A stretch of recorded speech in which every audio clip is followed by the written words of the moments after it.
तो आज का जो हमारा टॉपिक है वो है फोटो इलेक्ट्रिक इफेक्ट। जैसा कि आपको पता है कि फोटो इलेक्ट्रिक इफेक्ट और क्वांटम इफेक्ट के बाद हम लोग बढ़ेंगे क्वांटम मैकेनिक्स की तरफ, जो कि बहुत ही इंपॉर्टेंट हमारे लिए जेईई के एग्जाम में होने वाला है। जैसे एग्जाम पास आ रहा है तो सिलेबस भी बहुत जल्दी निपटाना है, तो यहाँ पे बहुत तेजी से पढ़ेंगे हम लोग, चीजों को बहुत अच्छे से समझेंगे। एक बात आपको और बता दें कि फोटो यहाँ से जितना भी हम लोगों को पढ़ना है इसमें समझाने का काम कम है। क्यों? क्योंकि आपको पहले से आता है।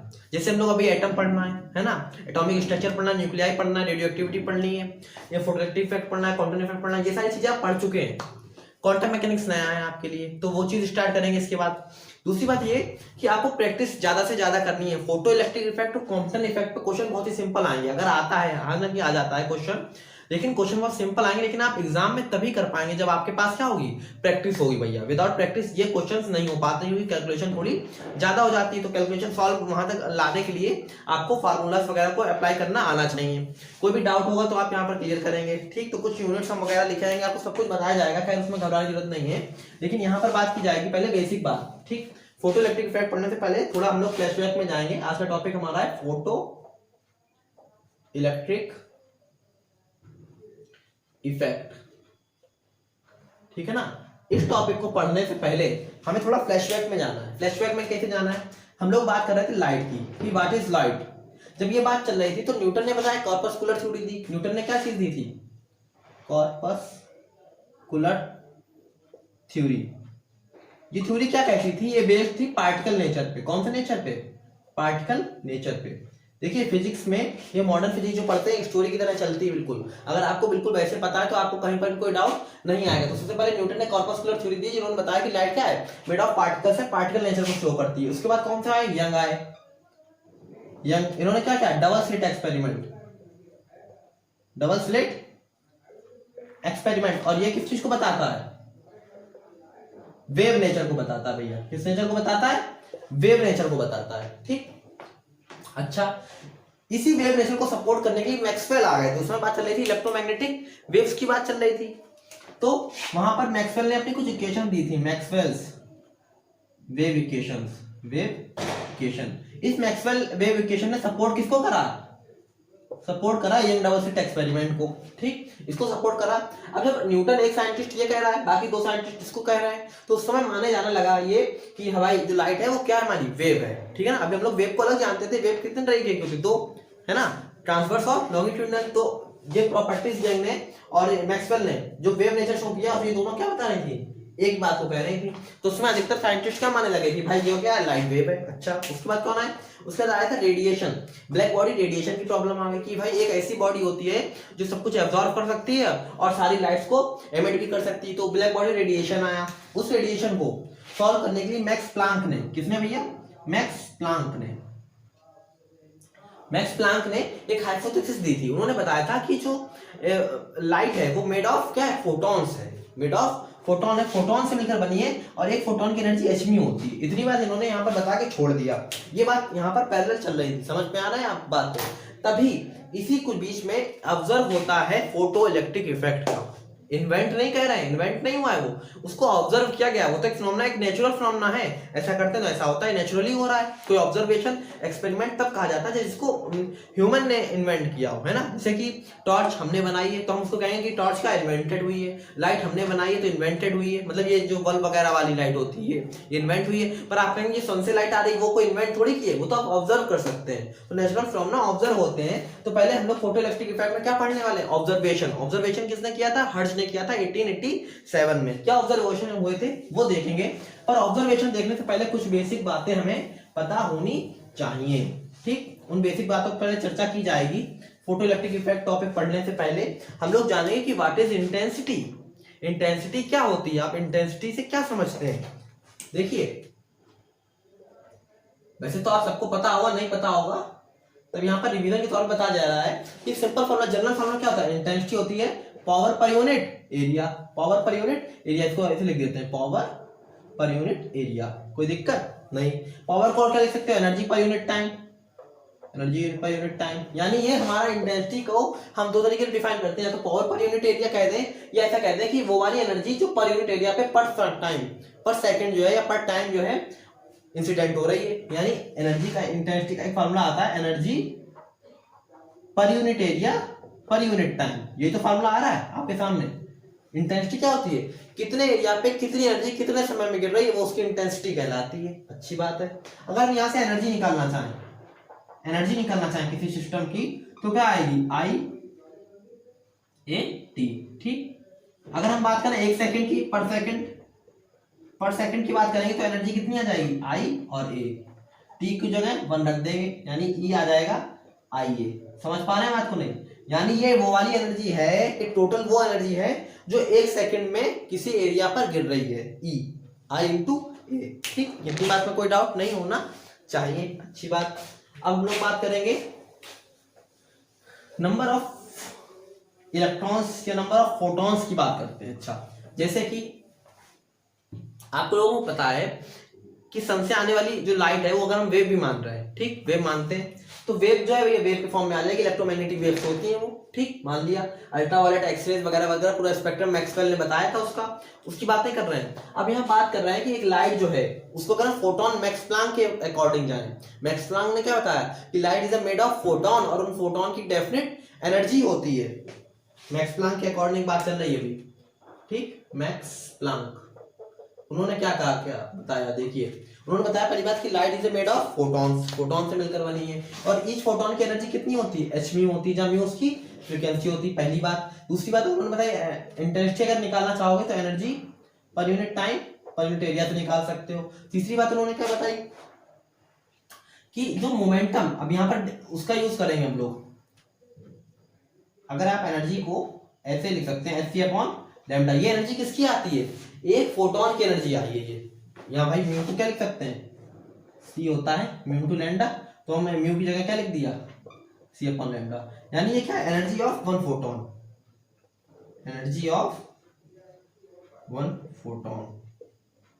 अच्छा, अब हम आपसे ये कह रहे हैं कि किसी, जैसे आप लोगों ने पढ़ा होगा, यहां पर लाइट इंसिडेंट करा रहे हैं इस एरिया पे लाइट इंसिडेंट की जा रही है। ठीक, तो आप लोग अच्छा ये बताइए, आपके हाथ पर अगर लाइट गिर रही है, बल्ब से आने वाली लाइट गिर रही है, तो आपको कुछ का फोर्स फील होता है, नहीं होता होगा। क्यों? क्योंकि जब फोटॉन्स होते हैं इनका रेस्ट मास कितना होता है। फोटोन के बारे में हम लोग बात कर चुके हैं, फोटोन को तो आप जानते हैं ना, फोटोन के बारे में थोड़ा फोटोन के बारे में बता दें। क्या फोटोन क्या है, इसका रेस्ट मास 0 होता है भैया, रेस्ट मास इसका 0 होता है। और एक बात और, फोटोन कंजर्वेशन या नंबर ऑफ फोटोन कंजर्वेशन जैसी कोई भी चीज एग्जिस्ट नहीं करती है। यानी ऐसा कहने का मेरा मतलब ये है कि मान लीजिए किसी आइसोलेटेड सिस्टम में, जैसे इस रूम में अगर 10 फोटोन है, तो जरूरी नहीं कि 10 फोटोन है और 10 फोटोन अगर किसी सोर्स से निकले तो 10 फोटोन उसके बाद भी रहेंगे। हो सकता है वो ऑब्जर्व हो जाएं, दीवार द्वारा, मेरे हाथों द्वारा, कहीं पर भी ऑब्जर्व हो सकते हैं। यानी फोटोन कंजर्वेशन जैसी कोई भी चीज एग्जिस्ट नहीं करती है। रेस्ट मास 0 होता है। मोमेंटम इसका कैसे होता है, एच वाई लैम्डा होता है। ये सब आइंस्टीन ने बता दिया था पहले ही। ठीक, इस तरीके की बातें हम लोग जानते हैं फोटोन के बारे में। और इसका जो स्पीड होती है वो स्पीड ऑफ लाइट इक्वल होती है, मतलब सी के इक्वल होती है। इसकी वैल्यू कितनी होती है भैया, मतलब इसकी वेलोसिटी जो है उसको हम सी से डिनोट करते हैं 3 × 10⁸ मीटर पर सेकंड। इतनी ये स्पीड से ये मूव करते हैं वैक्यूम में। हम क्या कह रहे हैं कि किसी एरिया पर अगर आपको लाइट इंसिडेंट कराते हैं तो क्या आपको कोई प्रेशर फील होता है, कोई फोर्स फील होता है, नहीं होता है। पर एक्चुअल में फोर्स होता है।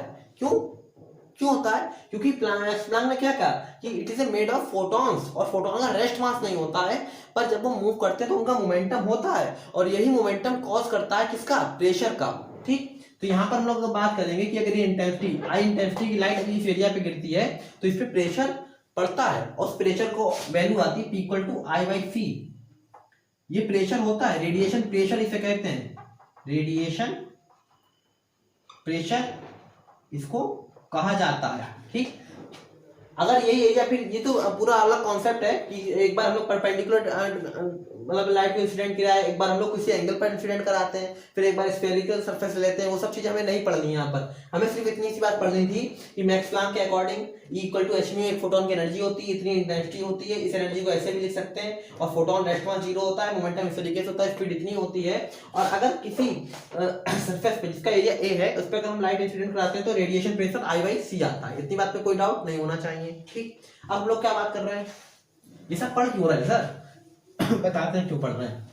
इसलिए पढ़ रहे हैं क्योंकि फोटो इलेक्ट्रिक इफेक्ट तो बहुत छोटा सा है, पर उसकी जो बेसिक बेसिक बातें हैं वो बहुत बड़ी हैं। ठीक, जैसे इंटेंसिटी की बात चल रही थी, तो हम लोग बताते हैं कि आपको E equal to SC upon lambda. ठीक, यहाँ पर एक चीज क्वेश्चन आते हैं तो क्वेश्चन का सॉल्व आप करेंगे। ठीक, सिर्फ कॉन्सेप्ट नहीं समझना है, क्वेश्चन भी देखने हैं। Equal to SC by upon lambda, ये इस पे अच्छा हो गई। अब हमें क्या कहना है, ये एनर्जी ऑफ वन फोटोन है, एनर्जी ऑफ वन फोटोन इतनी होती भैया, अच्छी बात इतनी होती। हम एच की वैल्यू बताइए, एच क्या है, प्लैंक कांस्टेंट है, वैल्यू कितनी होगी 6.6 into 10 power minus 34 joule into second इसकी यूनिट होती है। सी की वैल्यू बताइए 3 इंटू 10 पावर 8, लैम्डा को अभी आप ऐसे रख दीजिए। अगर आप इसको जूल इंटू सेकेंड में रखेंगे, बहुत ध्यान समझना, इसको जूल इंटू सेकेंड में रखोगे, इसको मीटर पर सेकेंड में रखोगे, या लिख देते हैं joule into second metre into second, समझ रहे हैं बात को। इसको अगर हम मीटर में रखेंगे, ये सेकंड से सेकंड क्या, मीटर से मीटर क्या, यूनिट क्या बचेगी, जूल बचेगी। यानी ऐसा करने पर यूनिट क्या कितनी आएगी, जूल आएगी भैया। ठीक, 6.6 इंटू 3 10 की पावर 34 इंटू 10 पावर 8 जूल, ये एनर्जी जूल में आती है। ठीक, अच्छी बात है। इसको अगर इलेक्ट्रॉन वोल्ट पे करना है, अब जूल में आएगी, एनर्जी बहुत कम होती है। असल में क्या होता है कि जो हम लोग लैम्डा यूज कर रहे हैं वो बहुत ही कम है। ठीक, -34 ये भी बहुत वैल्यू कम होती है। तो ये सब कट पिट के जो भी आंसर आता है जूल में बहुत कम आता है, -20 -11 -19। तो इस तरीके के माइनस से हम बचने के लिए एनर्जी की स्मॉलेस्ट यूनिट का यूज करते हैं, जो कि होती है इलेक्ट्रॉन वोल्ट। तो अगर आपको इलेक्ट्रॉन वोल्ट में कन्वर्ट करना है तो आप क्या करेंगे बताइए, इलेक्ट्रॉन वोल्ट लिख दें तो क्या कर दें, 1.6 इंटू 10 पावर माइनस 19 से डिवाइड कर दें, तो आप यहाँ पे इलेक्ट्रॉन वोल्ट, एनर्जी को इलेक्ट्रॉन वोल्ट में आप लिख सकते हैं। इतनी बात में कोई डाउट नहीं होगा। ठीक, तो ये लैम्डा यहाँ मीटर में था, जब इसको आप सॉल्व करते हैं तो इसकी वैल्यू कुछ इतनी आती है 12.4 into 10 power minus 7 upon lambda. ठीक, इलेक्ट्रॉन वोल्ट, ये वैल्यू इसकी आती है। इसको सॉल्व करके आज देख लीजिए, इतनी ही वैल्यू इसकी आती है। पर अगर हम लैम्डा एंगस्ट्रॉम में रखेंगे, जनरली जो हमारे पास न्यूमेरिकल आएंगे वो ये वाले नहीं होंगे, वो इनसे नहीं होने वाले हैं। ठीक, उनमें क्या होगा वो देखिए, जो हमें न्यूमेरिकल इनके साथ फेस करना पड़ेगा उनमें आप कुछ नहीं करिएगा। आप इसको अगर एंगस्ट्रॉम में लिखेंगे तो आप इसको लैम्डा को यहाँ पर एंगस्ट्रॉम में लिख सकते हैं, ये इलेक्ट्रॉन वोल्ट में आपका आंसर आएगा। ठीक, समझ पा रहे हैं बात को, नहीं समझ पा रहे हैं लोग क्या समझते हैं, अच्छा ये मीटर में है। अब मेरी बात यहाँ समझना, कॉन्सेप्ट हम क्लियर करते हैं। एक मीटर क्या होता है, 10 की पावर 10 एंगस्ट्रॉम होता है भैया। मीटर बड़ा कि एंगस्ट्रॉम बड़ा, मीटर बड़ा। ठीक, तो अब यहाँ मीटर में था, ये चीज समझना, बच्चे क्या समझते हैं, ये मीटर में था। ठीक, अब एक मीटर की जगह इतना लिखोगे, एक मीटर की जगह, ये तो मीटर में है भी तो इतना आंसर आ रहा है। अब एक मीटर में 10 पावर 10 एंगस्ट्रॉम है या नहीं है, है नहीं है भाई। एक एंगस्ट्रॉम में 10 पावर माइनस 10 मीटर हो जाएंगे, यहाँ से क्लियर है बात।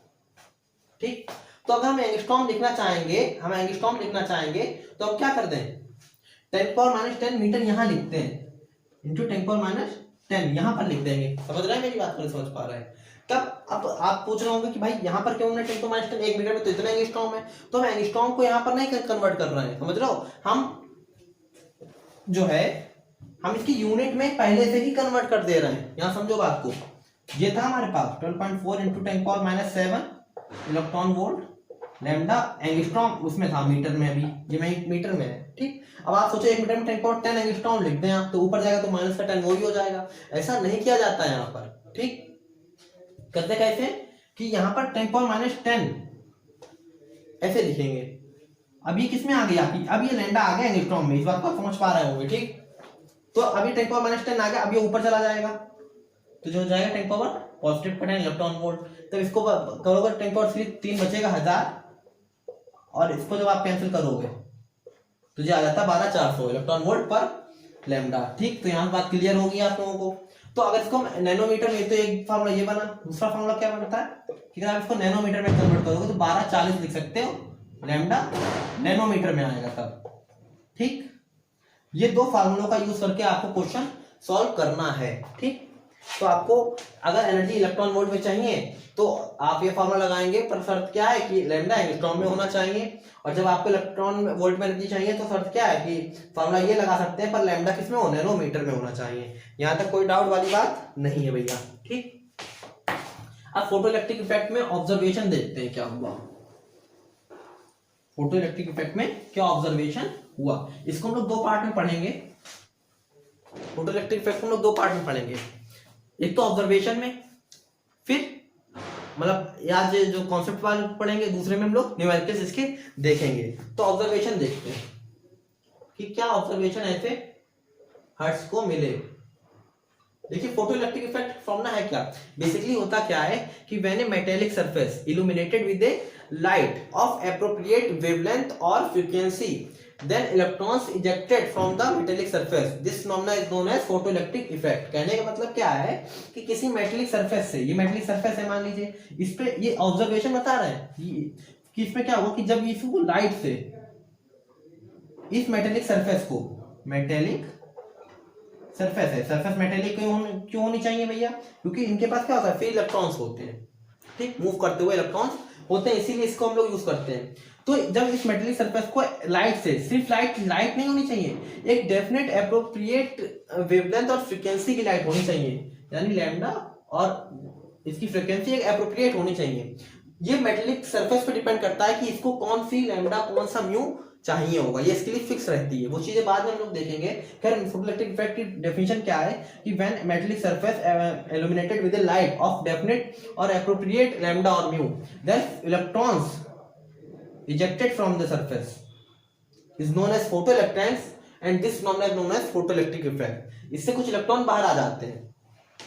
क्या ऑब्जर्वेशन हो, फिर से समझिए, हर्ट्ज ने जब बाय एक्सपेरिमेंट बाय ऑब्जर्वेशन देखा, क्या देखा कि जब एक मेटेलिक सरफेस को लाइट इस पे इल्यूमिनेट की जा रही थी तो इसमें से कुछ इलेक्ट्रॉन्स बाहर, एक बार डाली उन्होंने लाइट, कुछ नहीं हुआ, दो बार डाली कुछ नहीं हुआ, 10 बार डाली कुछ नहीं हुआ, फिर उन्होंने क्या किया, लाइट में कुछ चेंजेस किए, कुछ भी किया हो, हम लोग बात नहीं कर रहे हैं, कुछ भी चेंजेस किए इन्होंने, तो कुछ ऐसा सेट हो गया, इन्हें भी नहीं पता था क्या सेट हो रहा है, पर सेट हो गया था कि एक डेफिनेट एक एप्रोप्रिएट लैम्डा मिल गया, उस लैम्डा के लिए क्या हुआ, इलेक्ट्रॉन्स बाहर आ गए, और बाहर आने के बाद क्या हुआ, ये इलेक्ट्रॉन फ्लो करे, और यहाँ पर क्या चीज था भाई, ये किससे निकलेंगे इलेक्ट्रॉन, कैथोड से निकलेंगे, इलेक्ट्रॉन्स कहाँ, कैथोड से, और कैथोड से इलेक्ट्रॉन निकल के किधर जाएंगे, एनोड यानी पॉजिटिव चार्ज की तरफ भागेंगे।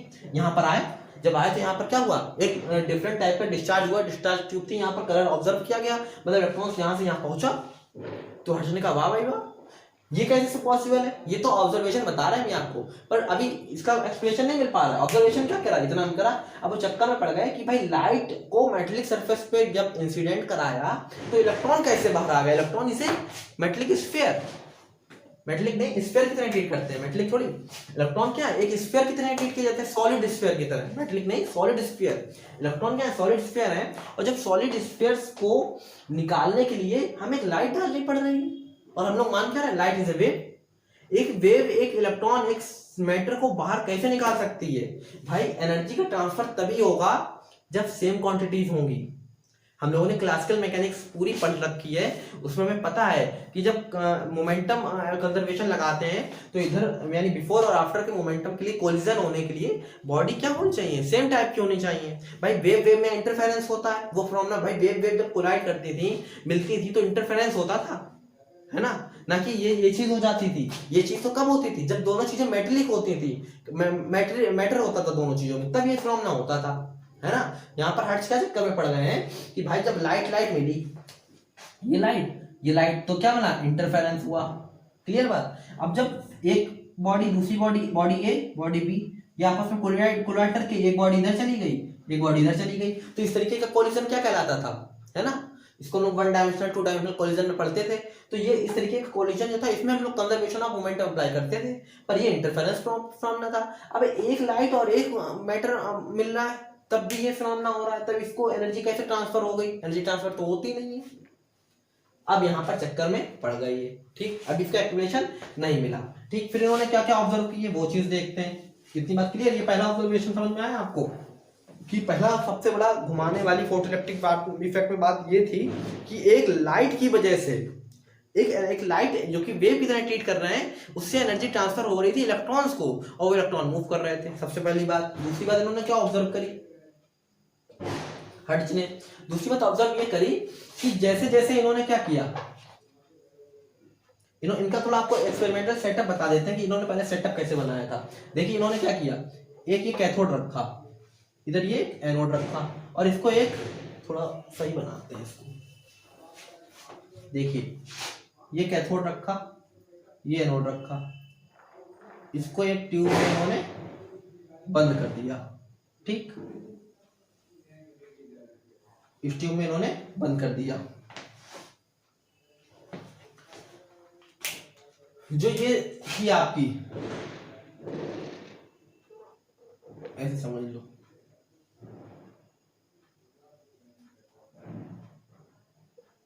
इसको फिलामेंट से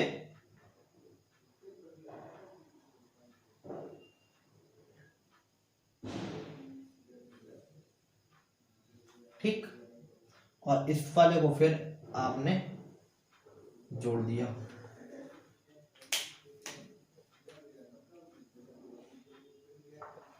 समझ पा रहे हैं? ये क्या चीज बनाई हमने, ये फिलामेंट को हीट करने के लिए, ये फिलामेंट बना दिया गया इसको हीट करने के लिए।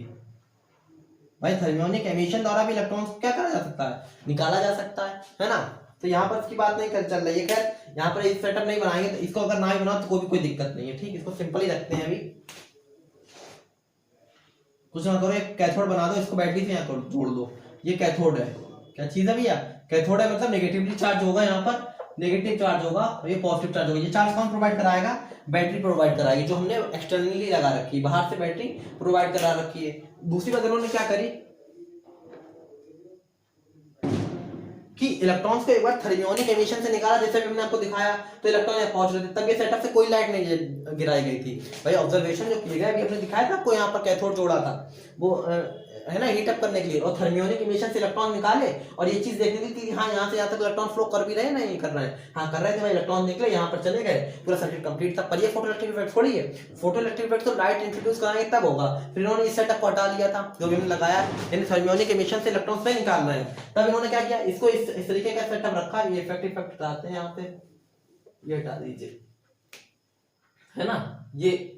और यहाँ पर क्या किया इन्होंने, लाइट इंसिडेंट कराई, लाइट इंसिडेंट कराई। लाइट की इंटेंसिटी मान ली आई थी, म्यू इसकी वो थी फ्रीक्वेंसी, और लैम्डा इसकी वेवलेंथ थी। ठीक, ऐसा किया। तब इन्होंने देखा कि कुछ नहीं हुआ, तो ये समझ गया कि लाइट से कुछ नहीं हो रहा है भाई, लाइट में कोई भी पावर नहीं है। कई बार ऐसा किया, डिफरेंट फ्रीक्वेंसी, डिफरेंट मतलब बदल के बार फ्रीक्वेंसी क्या कर रहे थे, बदल रहे थे इसकी। फिर क्या, तो एक डेफिनेट फ्रीक्वेंसी पे क्या हुआ कि इससे इलेक्ट्रॉन निकले, इससे इलेक्ट्रॉन क्या हुआ भैया, निकले, और निकल के कहां पहुंचे, यहां पहुंचे। अभी चक्कर में पड़ गए कि एक बार थर्मियोनिक एमिशन कराए तो इलेक्ट्रॉन निकले। समझ में आता है कि ये तो एक कैथोड है ना, इसमें तो इलेक्ट्रॉन्स ज्यादा हैं, जब हीट कराएं तो इलेक्ट्रॉन्स को पावर मिल गई, एनर्जी मिल गई, वो बाहर निकले और यहाँ से उन्होंने सर्किट कंप्लीट किया और करंट फ्लो कर गई हमारी। समझ में आई बात। पर जब हमने हटा दिया है और अभी तक भी नहीं होता, पर ये एक बार में ऐसा क्या होगा कि इलेक्ट्रॉन्स फ्लो करे, अभी 10 बार में हुआ, एक बार में हो गया, तब ये फिर चक्कर पड़ गए। तो पहला ऑब्जर्वेशन हमने वही बात बताया आपको, क्या कि एक लाइट यानी इंटरफेरेंस वाली जो प्रॉपर्टी रखने वाली एक लाइट जो थी, जिसे वेव कंसीडर कर रहे थे, वो इलेक्ट्रॉन्स निकाल रही थी। ठीक, दूसरी बात, दूसरा ऑब्जर्वेशन देखेंगे, ये डायग्राम आपको माइंड में होना चाहिए कि किस डायग्राम की किस तरह की बात कर रहे हैं। ठीक, इसको रफ करना पड़ेगा दूसरे पॉइंट को समझने के लिए। दूसरा पॉइंट क्या था, दूसरा पॉइंट भैया इन्होंने ये देखा कि जब फोटो करंट, फोटो इलेक्ट्रॉन्स, यहां इसे कह सकते हैं फोटो करंट, फोटो करंट और फोटो इलेक्ट्रॉन्स, फोटो इलेक्ट्रॉन्स, इसके बीच ग्राफ प्लॉट किया हर्ट्ज ने। ये भाई एक्सपेरिमेंट ही हो गया था, है ना, जो ऑब्जर्वेशन थे उसमें ये चीजें सामने आ रही थी बात में। क्या इन्होंने फोटो इलेक्ट्रॉन्स और फोटो करंट के बीच ग्राफ प्लॉट किया, फोटो इलेक्ट्रॉन फोटो करंट के बीच। तो इन्होंने क्या देखा कि ये एक स्ट्रेट लाइन मिली इन्हें, स्ट्रेट लाइन मिली। इसका क्या मतलब था, इसका मतलब ये था कि जो फोटो करंट थी वो डायरेक्टली प्रोपोर्शनल थी फोटो इलेक्ट्रॉन से, यानी नंबर ऑफ इलेक्ट्रॉन से। फोटो इलेक्ट्रॉन्स कौन से इलेक्ट्रॉन्स होते हैं, मेटेलिक सरफेस पे जब कोई लाइट इल्यूमिनेट की जाती है तो उस जो लाइट जो है वो जो इलेक्ट्रॉन्स को बाहर निकालती है, जो उन इलेक्ट्रॉन्स को हम फोटो इलेक्ट्रॉन्स कहते हैं यहाँ पर। ठीक है, उन इलेक्ट्रॉन्स को क्या कहेंगे, फोटो। क्यों, क्योंकि वो इलेक्ट्रॉन फोटोन के द्वारा निकले हैं, इसीलिए फोटो इलेक्ट्रॉन्स उनको कहा जा रहा है। खैर आइए, फोटोन का कोई कॉन्सेप्ट नहीं आया था, ये नाम बाद में पढ़े हैं सब। ठीक, ऑब्जर्वेशन सिर्फ आ गया था, ग्राफ इन्होंने प्लॉट किया, इलेक्ट्रॉन्स यानी नंबर ऑफ इलेक्ट्रॉन जो कह रहे थे बाद में उसको फोटो इलेक्ट्रॉन्स कहा गया, और जो करंट है उसको बाद में फोटो इलेक्ट्रॉन कहा गया। पहले करंट था, सिंपल इलेक्ट्रॉन्स था, तो इलेक्ट्रॉन्स और करंट के बीच ग्राफ देखने पे स्ट्रेट लाइन मिली इन्होंने। तो इन्होंने कहा क्या कि इलेक्ट्रॉन्स, नंबर ऑफ इलेक्ट्रॉन्स जो है, number of electrons is directly proportional to था, क्या था, इंटेंसिटी के। इंटेंसिटी के कैसे था, कैसे होता है ये तो आपको पता ही है, अभी हम बताएंगे फिर से आपको। और जब इंटेंसिटी के था तो ये नंबर ऑफ इलेक्ट्रॉन्स या इंटेंसिटी या ऐसा कहेंगे फोटो करंट, फोटो करंट ये भी किसके प्रोपोर्शनल आई, इंटेंसिटी के। यानी कि लाइट की इंटेंसिटी बढ़ाने पर फोटो करंट बढ़ रही और घट रही थी। और फोटो करंट का मतलब क्या है, ऐसे करंट कब फ्लो करती है, जब इलेक्ट्रॉन फ्लो करे। ज्यादा करंट कब फ्लो करेगी, जब ज्यादा इलेक्ट्रॉन फ्लो करेंगे। यानी कहने का मतलब ये है कि number of electrons directly proportional होते हैं इंटेंसिटी के यहाँ पर। ठीक, बात करते हैं इंटेंसिटी की थोड़ी। जैसा कि हमने बताया आपको इंटेंसिटी क्या होती है भैया, पावर पर यूनिट एरिया या energy per unit area per unit time होती है। ठीक, हम कहेंगे कितने इलेक्ट्रॉन्स बाहर हुए। अगर आपसे नंबर पूछा जाए कि एक समय में कितने इलेक्ट्रॉन्स बाहर निकले तो आप कैसे बताएंगे, तो नंबर ऑफ इलेक्ट्रॉन्स निकालने का फार्मूला होता है, क्या होता है भैया, टोटल एनर्जी और एनर्जी ऑफ वन फोटोन। समझ पा रहे हैं बात को नहीं, तो टोटल एनर्जी तो यहां से निकालेंगे आप कैसे, IAT। ठीक, टोटल एनर्जी तो IAT आ गई। ठीक, अगर पर सेकंड की बात कर लें, पर सेकंड इलेक्ट्रॉन्स की, तो टी की जगह आप 1 रख देंगे, कोई दिक्कत नहीं। एनर्जी ऑफ वन फोटोन क्या होती है बताइए भैया, एनर्जी ऑफ वन फोटोन, इसको IA करो ना, एनर्जी टोटल एनर्जी कितनी आई, I इंटू ए। और एनर्जी ऑफ वन फोटोन क्या होती है बताओ, hc by lambda, hc by lambda, यानी क्या आ जाएगी IA लैम्डा अपॉन hc। तो आप देख पा रहे होंगे इस फार्मूले से कि number of electrons per second directly proportional to the intensity, number of electrons intensity के प्रोपोर्शनल आ रहा है। ये चीज यहाँ पर आई है, ये चीज कहाँ से निकल के आई है, यहाँ से निकल के आई है भैया, कि नंबर ऑफ इलेक्ट्रॉन्स इंटेंसिटी के कैसे प्रोपोर्शनल होते हैं इस फार्मूले से। ठीक, तो खैर नंबर ऑफ इलेक्ट्रॉन इंटेंसिटी किस तरीके से प्रोपोर्शनल हो गए, और फोटो करंट इंटेंसिटी के कैसे प्रोपोर्शनल हो गई। फोटो करंट भी कैसे होती है, फोटो करंट का मतलब ही क्या है कि जितने करंट ज्यादा कब फ्लो ज्यादा करेगी, जब इलेक्ट्रॉन ज्यादा फ्लो करेंगे, यानी ये चीज ज्यादा होगी तो ये तो ज्यादा होगी ये तो हमें पता ही है। यानी जब ये इसके प्रोपोर्शनल है तो फोटो करंट भी इंटेंसिटी के प्रोपोर्शनल हुई। कहने का मतलब ये था जो हर्ट्ज ने बार बार इंटेंसिटी कम और ज्यादा करी, वो वेवलेंथ और फ्रीक्वेंसी में कोई चेंज नहीं कर रहे थे, उसकी इंटेंसिटी में, लाइट की इंटेंसिटी में चेंज कर रहे थे। तो जब इंटेंसिटी में वो चेंज कर रहे थे तो फोटो करंट कम और ज्यादा हो रही थी, यानी करंट फ्लो करने वाली सर्किट में ज्यादा हो गई कम हो गई।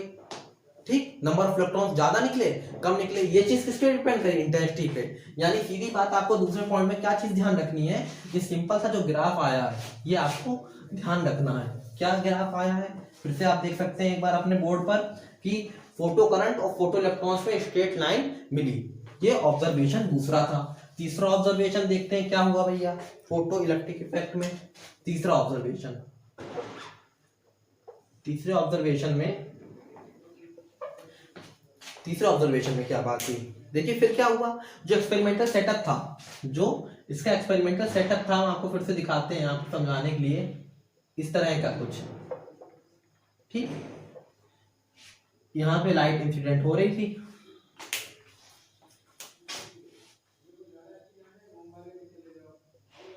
ये लाइट इंसिडेंट हो रही थी, यहां से इलेक्ट्रॉन निकल रहे थे और एनोड की तरफ जा रहे थे। अच्छा, अब ये जो बैटरी थी, अभी इस कैथोड को क्या करा, यहाँ कैथोड पे गलत लगा रखी, कैथोड पे नेगेटिव, ये पॉजिटिव इस तरीके की लगा रखी थी इन्होंने बैटरी, है ना। कैथोड था नेगेटिव टर्मिनल था, एनोड था यानी पॉजिटिव टर्मिनल से जुड़ा हुआ था। इलेक्ट्रॉन्स यहाँ से निकल के जा रहे थे, इलेक्ट्रॉन्स इधर जाएंगे तभी तो करंट ऐसे फ्लो करेगी, बिल्कुल सही बात है। यानी यहाँ पे हमारे इलेक्ट्रॉन्स जा रहे हैं, ये हमारा फोटो इलेक्ट्रॉन ऐसे मूव कर रहा है, अच्छी बात है। तीसरा जो इन्होंने ग्राफ प्लॉट किया वो था फोटो करंट और स्टॉपिंग पोटेंशियल के बीच, ठीक, स्टॉपिंग पोटेंशियल के बीच। इससे पहले हम लोग कुछ बातें जानेंगे, ये तीसरे पॉइंट जानने से पहले लोग कुछ बातें जानेंगे। इनके जो ऑब्जर्वेशन थे, इन्होंने क्या ऑब्जर्व किया, पहली बात कि जब एक लाइट, इन्होंने ये सोच रहे थे कि लाइट जब गिरा रहे हैं तो 1000 बार में 2 ही बार क्यों हमारी लाइट निकल रही है, इलेक्ट्रॉन्स निकलना है यहाँ से, फोटो इलेक्ट्रॉन 2 ही बार में क्यों निकलना है। तो इन्होंने ये समझा कि हर मेटल के लिए एक वर्क फंक्शन होता है, हर मेटल के लिए क्या होता है, वर्क फंक्शन होता है। पहले यहाँ कुछ पॉइंट समझ लीजिए, वर्क फंक्शन हर्ट्ज ने क्या बताया, ये सब बातें हर्ट्ज ने ही बता दी थी, ये एक वर्क फंक्शन होता है। उन्होंने क्या कहा कि ये डेफिनेट अमाउंट ऑफ एनर्जी होता है जो कि इस मेटेलिक सरफेस को चाहिए ही चाहिए इलेक्ट्रॉन्स निकालने के लिए। इन्होंने इसके अंदर की बात थोड़ी बताई, ये मेटल है, इसको थोड़ा और डीप समझते हैं। ये इलेक्ट्रॉन्स हैं, इसके फ्री इलेक्ट्रॉन्स हैं, समझना मेरी बात, यहाँ बहुत ध्यान समझना, ये फ्री इलेक्ट्रॉन्स है, मूव कर रहे हैं रैंडमली हर डायरेक्शन में। ठीक, जब यहाँ पर लाइट इंसिडेंट होती है तो इन्होंने क्या कहा कि मतलब ऑब्जर्वेशन क्या किए इन्होंने अभी कुछ नहीं बताया, ऑब्जर्वेशन क्या कर रहे हैं कि जब ये लाइट यहाँ पर गिर रही है, ठीक, तो ये इलेक्ट्रॉन, क्वेश्चन तो यही था कि इसको एनर्जी कैसे दे रही है, ये इसको एनर्जी कैसे दे रही है। तो इसका एक्सप्लेनेशन जो था ये किसने किया था, आइंस्टीन ने किया था कि ये कैसे एक्सप्लेन हो रहा है कि ये चीज आ कैसे रही, इलेक्ट्रॉन्स निकल कैसे रहे। तो इन्होंने जो ऑब्जर्वेशन क्या किया कि जो लाइट है ये इलेक्ट्रॉन्स को बाहर निकाल रही है, ये इलेक्ट्रॉन्स को बाहर निकाल रहे, जिसको हम फोटो इलेक्ट्रॉन कह रहे हैं। तो जब इन्होंने फोटो करंट और स्टॉपिंग पोटेंशियल के बीच ग्राफ प्लॉट करके देखा तो ग्राफ कुछ इस तरह, स्टॉपिंग पोटेंशियल कौन सा पोटेंशियल था जो बैटरी के द्वारा ये प्रोवाइड करा रहे थे, ठीक, एक ऐसा पोटेंशियल, स्टॉपिंग पोटेंशियल एक ऐसा पोटेंशियल था जब इन्होंने इसका क्या करा, इसको चेंज कर दिया, यानी इसकी यहाँ पर इसको पॉजिटिव से इसको नेगेटिव से बाद में जोड़ दिया गया, ठीक, मतलब इसको टर्मिनल नेगेटिव था उसको पॉजिटिव कर दिया और इसको पॉजिटिव टर्मिनल नेगेटिव कर दिया, तो इलेक्ट्रॉन्स का करंट जो है फ्लो होना रुक गया। ऑब्जर्वेशन इन्होंने किए भाई, एक सेटअप था इनके पास पूरा, इन्होंने क्या देखा कि इलेक्ट्रॉन फ्लो कर रहा है इस फ्रीक्वेंसी पे, अच्छी बात है। इन्होंने क्या करा, बैटरी के उसको चेंज कर दिया, मतलब जो पॉजिटिव टर्मिनल था उसको नेगेटिव और नेगेटिव को पॉजिटिव करके देखा तो इलेक्ट्रॉन्स का फ्लो रुक गया, ठीक। तो यहाँ पर जो ग्राफ प्लॉट हुआ उसके हिसाब से, अब समझना मेरी बात, यहाँ पर स्टॉपिंग पोटेंशियल अभी आगे बढ़ रहा था तो बढ़ते हुए इन्होंने पीछे कर दिया, भाई अभी जो चीज पॉजिटिव थी उसको नेगेटिव कर दोगे तो ग्राफ क्या आ जाएगा, पीछे में जाएगा, यानी यहाँ पर। तो उस डेफिनेट पॉइंट पर क्या चीज हुई उस चीज को हमें देखना है, उस चीज को हमें देखना है, उसके लिए डेफिनेट क्या चीज थी, फ्रीक्वेंसी थी, वो कुछ इस तरीके का आया, समझ रहे हो बात को, वो कुछ इस तरीके का ग्राफ आता है, इस तरीके का ग्राफ आया, जो यहाँ पर डेफिनेट फ्रीक्वेंसी थी उसको इन्होंने कहा म्यू नॉट, म्यू नॉट, समझ रहे हैं। और इसको कहते हैं थ्रीशोल्ड फ्रीक्वेंसी, थ्रीशोल्ड फ्रीक्वेंसी। इन्होंने क्या ऑब्जर्व करा, ये सारी बातें हर्ट्ज ने ऑब्जर्व करनी थी कि एक ऐसी डेफिनेट अमाउंट ऑफ फ्रीक्वेंसी थी जिससे कम पर कोई इलेक्ट्रॉन निकल ही नहीं रहा था। समझ पा रहे हो बात को, नहीं समझ पा रहे हो। हर्ट्ज ने क्या बताया कि एक ऐसा अमाउंट ऑफ फ्रीक्वेंसी है जिससे कम पर कोई भी इलेक्ट्रॉन्स इंजेक्ट नहीं हो रहा है, उसको उन्होंने थ्रीशोल्ड फ्रीक्वेंसी कहा। और इसी का अपोजिट कहेंगे तो थ्रीशोल्ड वेवलेंथ होती है कि वो मैक्सिमम, वो मिनिमम वेवलेंथ, वो मिनिमम वेवलेंथ जिससे कम पर कोई भी फोटो इलेक्ट्रिक इफेक्ट ऑब्जर्व नहीं किया जा सकता, ठीक। तो यहाँ पर इन्होंने कहा इस थ्रीशोल्ड फ्रीक्वेंसी और इंटेंसिटी इस समय इसमें आई I1, ठीक। अब इन्होंने क्या कहा, इंटेंसिटी और बढ़ा दें, तो इंटेंसिटी बढ़ाई तो स्टॉपिंग पोटेंशियल पे कोई फर्क नहीं पड़ा और वो कुछ ग्राफ इस तरह से आया। समझ पा रहे हो बात, कुछ इस तरह का ग्राफ मिलता है हमें। ये तो होगा 3 पॉइंट इन्होंने ऑब्जर्व किए। चौथा पॉइंट देखते हैं, चौथा पॉइंट इसको अभी बहुत अच्छे से समझेंगे जब इसमें आइंस्टीन एक्सप्लेनेशन देंगे, ठीक। अभी तो ऑब्जर्वेशन ही चल रहा है, सिर्फ अभी तो ऑब्जर्वेशन ही चल रहा है कि क्या ऑब्जर्व हो रहा है। जब आइंस्टीन का एक्सप्लेनेशन आएगा तब पता चलेगा कि कौन सी चीज कैसे हो रही थी, ठीक, तब उसको हम लोग बहुत अच्छे से समझेंगे।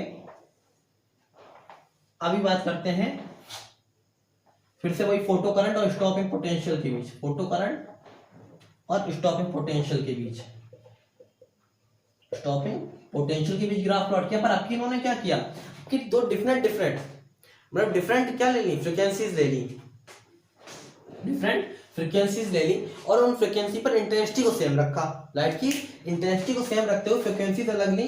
तब देखा कि स्टॉपिंग पोटेंशियल भी क्या हुआ, बदल गया, कुछ इस तरीके का ग्राफ आया। समझ रहे हो, इस इंटेंसिटी पे इसको कहेंगे μ1, इसको कहेंगे μ2 और μ2 इज ग्रेटर देन μ1। समझ रहे हो, यानी फ्रीक्वेंसी बढ़ाने पर स्टॉपिंग पोटेंशियल को नेगेटिव में और बढ़ाना पड़ गया, ठीक। ये ऑब्जर्वेशन हो रहा है, अभी कुछ भी एक्सप्लेनेशन आपको नहीं दिया जा रहा है। इस तरीके का ऑब्जर्वेशन हुआ कि फोटो और करंट इस तरह से प्रोड्यूस हुई। बाद में तो एक डेफिनेट के बाद तो क्या हुई, कांस्टेंट होती चली गई, पर जब वो स्टार्ट हुई तो कुछ इस तरीके के ग्राफ आ रहे थे। आपको इसका एक्सप्लेनेशन भी दिया जाएगा कि ये बैंड तरीके से क्यों आ रहे हैं, ये ग्राफ बैंड क्यों, स्ट्रेट लाइन क्यों नहीं है, इसका एक्सप्लेनेशन भी यहाँ पर आपको मिलेगा। पर अभी हम लोग ऑब्जर्वेशन पढ़ रहे हैं तो उसी तरीके से हमें पढ़ना है। जो फिफ्थ वाला इन्होंने ऑब्जर्वेशन किया वो सबसे इंपॉर्टेंट था, जिसे कहते हैं स्लोप ऑफ, जिसके स्लोप से हमें क्या मिलता है, प्लांक कांस्टेंट की वैल्यू मिलती है प्रैक्टिकली। बाय एक्सपेरिमेंट हम जो देखते हैं प्लांक कांस्टेंट की वैल्यू, वो भी उससे हम लोग निकाल सकते हैं। तो ये जो फिफ्थ वाला इन्होंने ऑब्जर्वेशन किया, उस ऑब्जर्वेशन में क्या था, फ्रीक्वेंसी और स्टॉपिंग पोटेंशियल के बीच ग्राफ प्लॉट किया। स्टॉपिंग पोटेंशियल या कहेंगे एनर्जी कह सकते हैं, ठीक, स्टॉपिंग पोटेंशियल और फ्रीक्वेंसी इसके बीच ग्राफ प्लॉट किया। तो ऐसा प्लॉट करने में क्या हुआ कि एक फ्रीक्वेंसी पर भाई कुछ भी करते रहो, कुछ भी हो नहीं रहा था, पर एक डेफिनेट फ्रीक्वेंसी पर ही इलेक्ट्रॉन्स क्या हो रहे थे, बाहर निकल रहे थे। तो हर्ट्ज ने कहा कि ये फ्रीक्वेंसी जो है वो क्या है, थ्रीशोल्ड फ्रीक्वेंसी है, थ्रीशोल्ड फ्रीक्वेंसी, इससे कम पर कोई भी इलेक्ट्रॉन बाहर नहीं आएगा, और इससे करने पर ही स्ट्रेट लाइन आ गई। ये मेटल 1 के लिए, मान लो पहली मेटल के लिए किया, दूसरी मेटल के लिए करते तो उसकी थ्रेशोल्ड फ्रीक्वेंसी यहाँ पर होती, तब भी ग्राफ ऐसा आता, ये मेटल 2 के लिए हो गया। समझ रहे हो बात को। और जब इसको हम मिला रहे थे, इसको डॉट करके मिलाते हैं, थोड़ा अलग रहेगा, ठीक। इसको जब ऐसे मिला दिया तो ये जो आप देख रहे हैं ये चीज, यही रिप्रेजेंट कर रहा था किसको, वर्क फंक्शन को। इतनी एनर्जी जो यहाँ से यहाँ तक क्यों नहीं निकल गया, यहाँ से यहाँ तक कुछ इलेक्ट्रॉन्स निकले क्यों नहीं स्टॉपिंग पोटेंशियल से, है ना। तो इसलिए निकले क्योंकि ये जो एनर्जी का अमाउंट था ये वर्क फंक्शन के रूप में वेस्ट हो रहा था, वर्क फंक्शन उसे चाहिए ही चाहिए। समझ रहे हो। तो ये 5 ऑब्जर्वेशन इन्होंने यहाँ पर किए थे भैया। इन ऑब्जर्वेशन के बाद आइंस्टीन ने इसका एक्सप्लेनेशन किया था प्लैंक हाइपोथेसिस का यूज करते हुए, जिसमें उन्होंने लाइट को, अभी तो लाइट को वेव मान रहे हैं भाई, हर्ट्ज क्या कर रहे हैं, लाइट को वेव मान रहे हैं और ये ऑब्जर्वेशन कर रहे हैं, तो उनके समझ में कुछ भी नहीं आ रहा। उन्होंने ऑब्जर्वेशन अपने कॉपी पे लिख दिए। उसके कई समय के बाद आइंस्टीन ने इस चीज को जब ऑब्जर्व किया, तब उन्होंने by using Max Planck concept, तब उन्होंने फोटोन को यूज किया कि फोटोन ही है जो न्यूटन ने बताया था कि पार्टिकल हैं, उसी की बेसिस पे इन्होंने मैक्स प्लैंक का कॉन्सेप्ट यूज करा कि लाइट क्या है, मेड ऑफ फोटोन है, उसकी एनर्जी है और वो कॉलिजन कर सकती है। अभी तो यहाँ पर डिफरेंट ये था, क्वेश्चन ये था कि कॉलिजन हुआ ही कैसे, एनर्जी ट्रांसफर ही कैसे हुआ, पर उन्होंने बताया कि मैक्स प्लैंक के यूज करते हुए कि फोटोन कॉलिजन कर रहे हैं, और उसके हिसाब से उन्होंने एक इक्वेशन दी थी और इन सारे फिनोमेना को, इन सारे ग्राफ्स को एक्सप्लेन किया था। तो आज हम लोगों ने ऑब्जर्वेशन देखा है। आज के लेक्चर में हम लोग इतनी ही बात समझेंगे, नेक्स्ट लेक्चर में हम लोग इसको बहुत डीप पढ़ने वाले हैं, क्योंकि आने वाला है explanation of photoelectric effect bye Einstein equation, ठीक। तो यहाँ पर आपको इतना करना है। दूसरी बात और आपको बताएं, इस पे न्यूमेरिकल बहुत अच्छे आते हैं, इसलिए आपको प्रैक्टिस बहुत ज्यादा करनी है। कल हम लोग जो पढ़ेंगे लेक्चर, उसमें हम लोग पढ़ेंगे वर्क फंक्शन के बारे में, डीप फ्रीक्वेंसी के बारे में, वेवलेंथ के बारे में, और कि क्या इक्वेशन उन्होंने दी थी, और काइनेटिक एनर्जी वगैरह वगैरह बहुत सी बातें इसमें हम लोगों को करनी है, ठीक। तो आज के लेक्चर में रखते हैं। हैप्पी दीपावली, और आप लोग जो है इको फ्रेंडली दीपावली मनाइए, ठीक है ना। Thank you.